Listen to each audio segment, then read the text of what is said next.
I had my first drink at one of Aunt Vern's parties. My aunt gave it to me to be funny. Child, let me tell you something. And God rest my Aunt Crystal's soul. But when I tell you she had my baby sister lushed, it was funny to us. Hell, it's still funny. I don't hear nobody out there. Hold it down.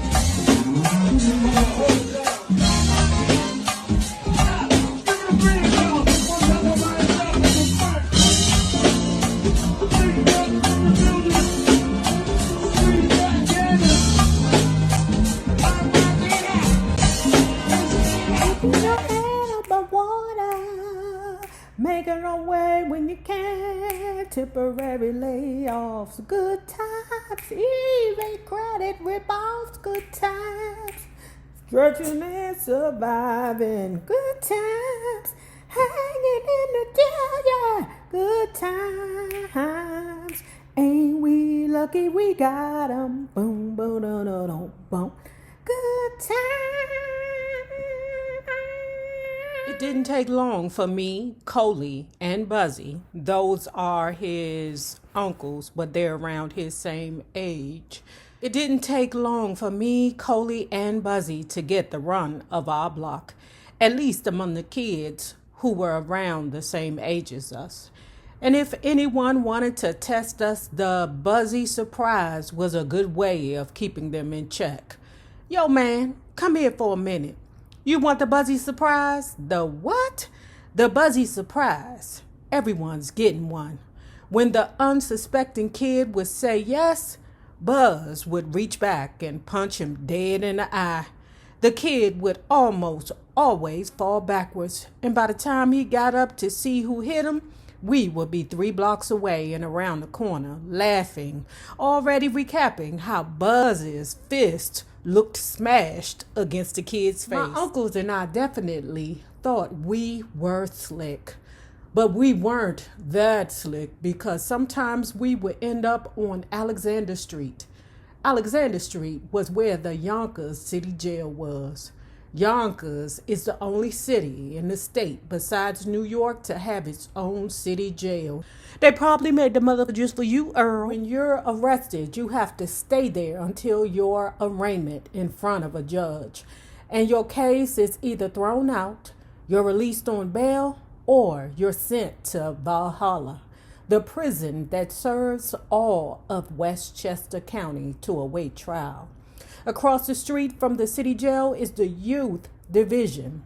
That's where anyone under the age of 17 gets held until a parent comes to pick them up. I was 7 years old the first time I was there, busted for shoplifting out of the supermarket in the square.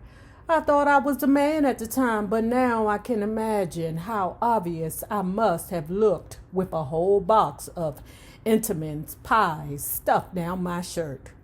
What the crap? What? I was always scared when I went down to Alexander Street because there was nothing there besides a few run-down factories and the MTA train station. You know what this remind me of? What's the little boy name? It's fun to do bad things. The little boy who stole his grandmother's truck. Remember that badass little boy? We got the one call that I told you about of a driver in the vehicle who looked too short to be able to see over the steering wheel. Along the way, he ran over 2 mailboxes, hit 2 parked cars in a Costco parking lot, and struck 2 moving cars near Walmart. I want to do it because it's fun. It's fun to do bad things.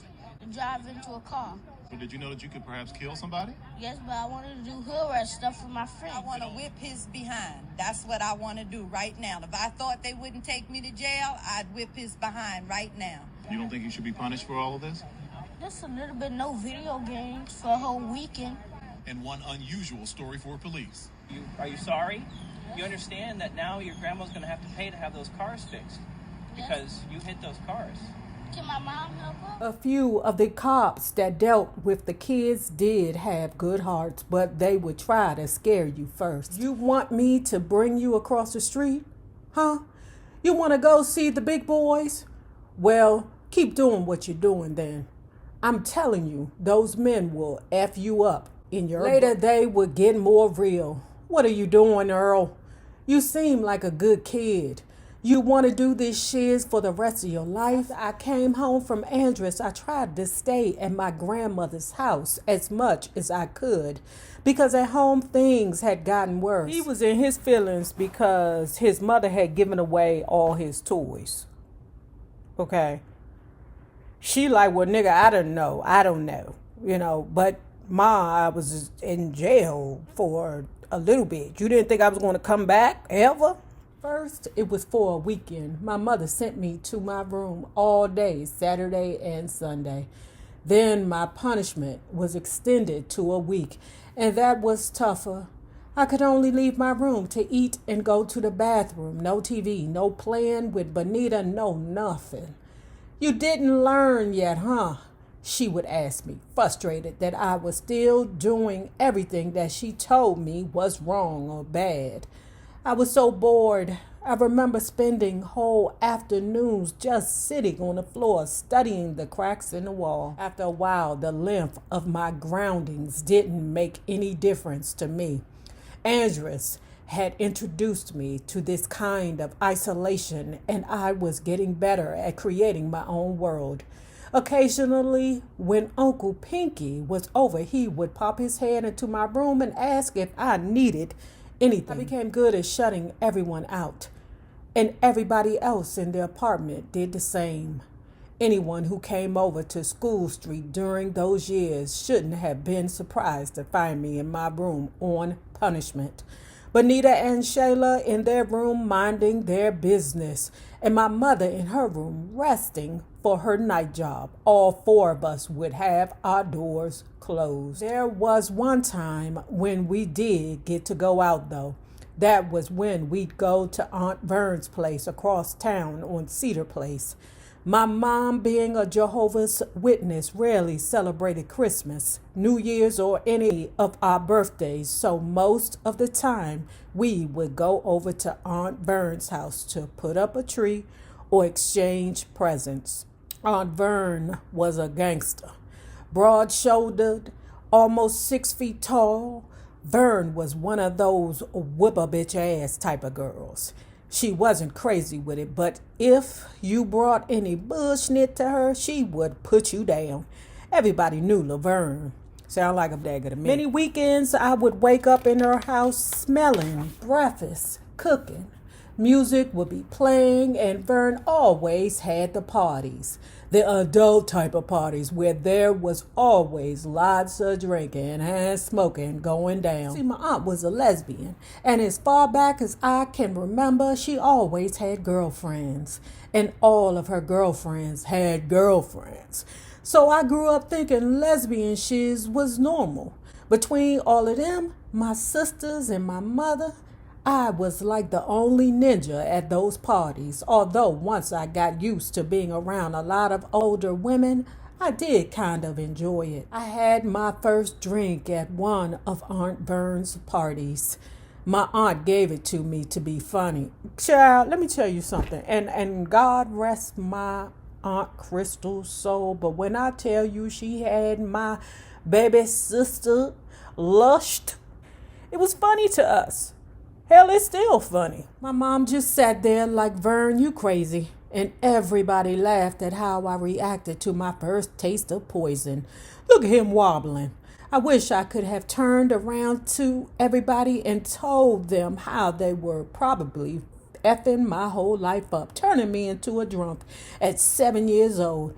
But I didn't know any better. Child, you weren't no drunk at 7 years old. Girl, stop it. But here I go. This is part of the problem.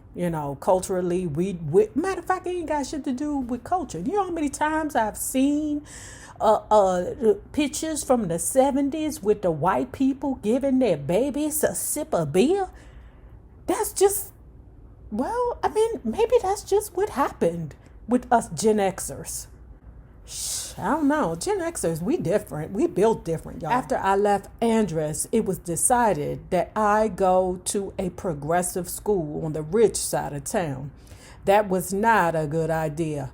I didn't know anybody. There were only 2 other black kids in the whole school, and After all that I had just been through in group home and all I was still going through at home, I was ready to zap out. I lasted in that school about 2 weeks. We're going to send a tutor to your house, the vice principal told me the day she gave up and put me in a cab. It was a little after 12 in the afternoon and my mother wasn't home, so they tried to contact my aunt. She wasn't home either, but Paula, my aunt's girlfriend at the time, was in the house and she told the school that they could send me to her. Now, I don't know what this is about. You got me messed up. I have no idea why your aunt's girlfriend thought it was okay to put her hands on this little boy. Maybe she thought in her mind that all this little boy needed was the best good old-fashioned ass whooping that his mammy never gave him. And that's what she gave him. You have no right putting your hands on somebody else's child. My mother told me a story about this one lady. They were living on Bay Street over there. I think Bay Street is either on the south side or the north side of D.C. And this woman called herself correcting my father. Oh my God, why did she do that?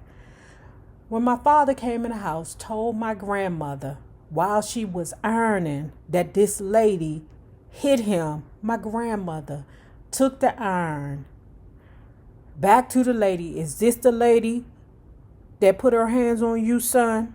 Yeah, that's her right there, Mama. My grandmother took the iron and hit the lady in the head with it. She ain't put her hands on my father or another child in the neighborhood again. But keep in mind, my grandmother's a Scorpio and all rules don't apply to Scorpios. But there was a time where your neighbor or an adult in the neighborhood could, let's say, chastise your child. Okay? But according to this book, that lady whooped the shit out of DMX. And you have no right to whoop the shit out of a child that ain't yours. In 1981, my mother grounded me for the entire summer, June, July, and August. I didn't even know what I did. Child, you ain't got to know what you do when your mama be lunching. You ain't got to know what you be doing because your mammy be lunching, period.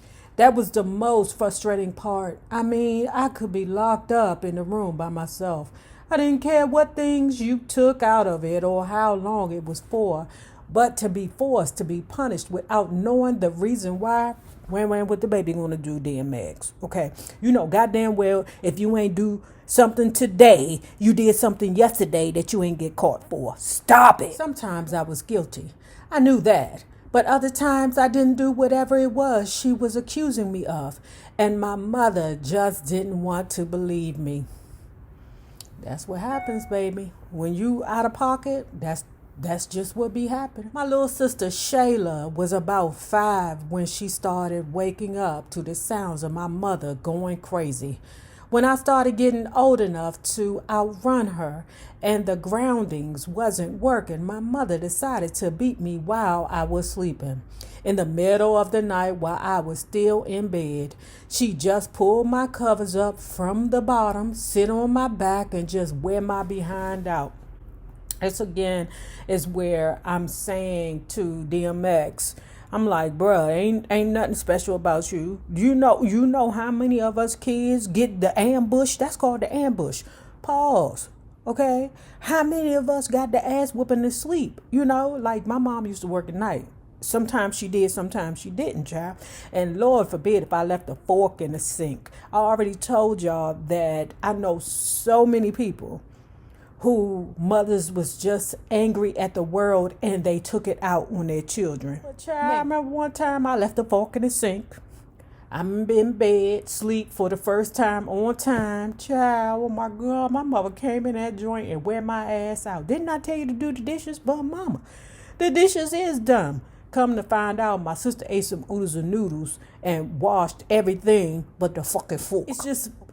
It's just funny because I know that there is some person out there, white or black, whatever the color is, that have not experienced things like this or situations like this that are in awe. Like, oh my God, you mean to tell me your mama beat you for a fork? And say, yes. Ma, stop, please. I can't breathe. No, Mama, no, I can't breathe.